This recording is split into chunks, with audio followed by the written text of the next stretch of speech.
Her mother worked in a mill, her father was a fireman, and young Barbara Brothwood from Oldham, Lancashire, grew up with gritty survival instilled at the forefront of any professional ambition.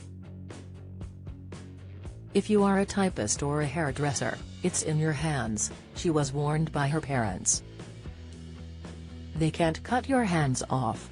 But that little girl, born in the Pennines industrial town in 1933, had been given a snatched glimpse of bright lights each summer on holidays to Blackpool, and in the Tower Ballroom, where her parents loved to dance, she was introduced to the notion of entertainment. It was a notion Barbara, who turns 90 today, couldn't shake, one which eventually led her to pursue her dream to perform on stage, and which took root and grew beyond all expectations on Coronation Street, where she has recently signed a new contract almost 60 years after her first appearance as the indomitable redhead Rita. "Well, I was just blown away, I couldn't believe it. All I wanted was to be a chorus girl," she laughingly recalled of her Blackpool excursions in a rare interview for ITV documentary Rita and Me. "It's been the journey of a lifetime," she added, tearful with emotion. "From a very ordinary girl, from a very ordinary street, never in my wildest dreams did I think it would come to this."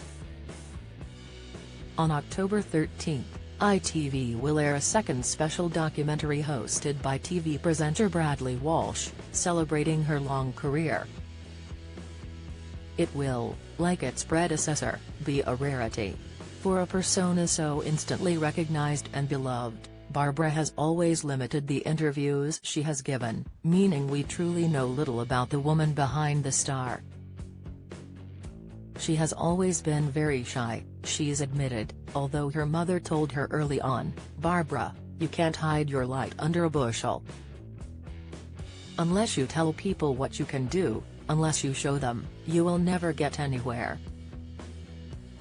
It was advice she heeded. Perhaps her mum couldn't guess where that light would shine, but it has shone, and dazzlingly. Initially on leaving school, Barbara followed advice to secure a sensible profession, working in the large post office in Manchester. But her heart wasn't in it. An understanding auntie encouraged her dreams, suggesting to her parents young Barbara was different, a bit romantic. And in May 1962, at 28, she won her first role at Oldham's Theatre, learning a craft which would sustain her for the rest of her life. Hands or no hands.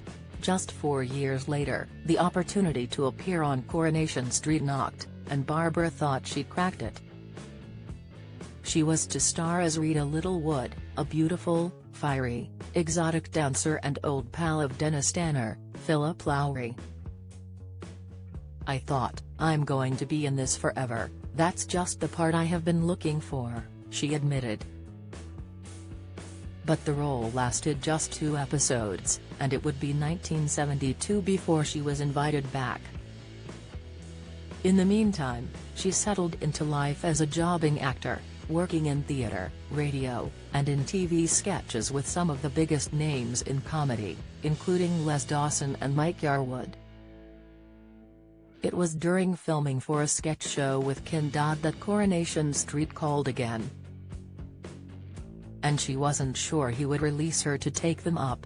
In another interview, this time with her great friend, the late Paul O'Grady, she recalled how the comic told her she could go grab her chance. "We worked all day and it got to the evening and the last sketch was in a forest. I was playing a nurse and I walked by him lying under a tree. He hadn't spoken to me all day, and he just looked up and said, 'Don't let me down on Coronation Street,'" she remembered. "I am very grateful." Of joining the cast, she has recalled being so nervous she even lost her voice after a few days. The actors she worked alongside were some of the biggest names of the day, including Violet Carson, who played Ina Sharples, and Pat Phoenix, Elsie Tanner. "I was terrified of them," she said. "I was one of the first of the young ones," she recalled. and it was very formal. In the green room you didn't sit on that chair, or that chair. You dressed smart every day, you knew your place. But Rita's strong character soon became as beloved as those other fearsome women.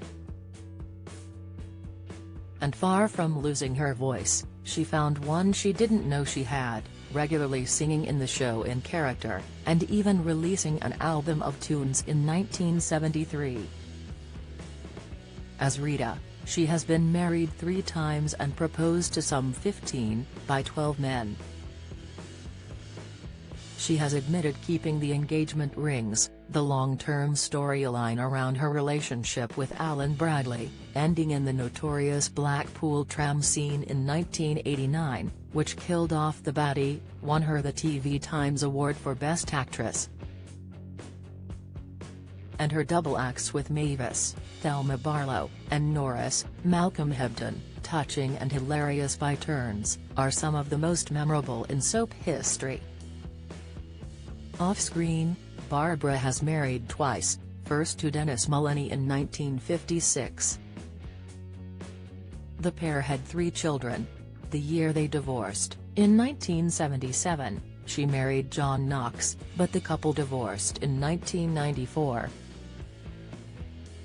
Her decision to give few details of her personal life is born both of her natural shyness, and her love for quiet.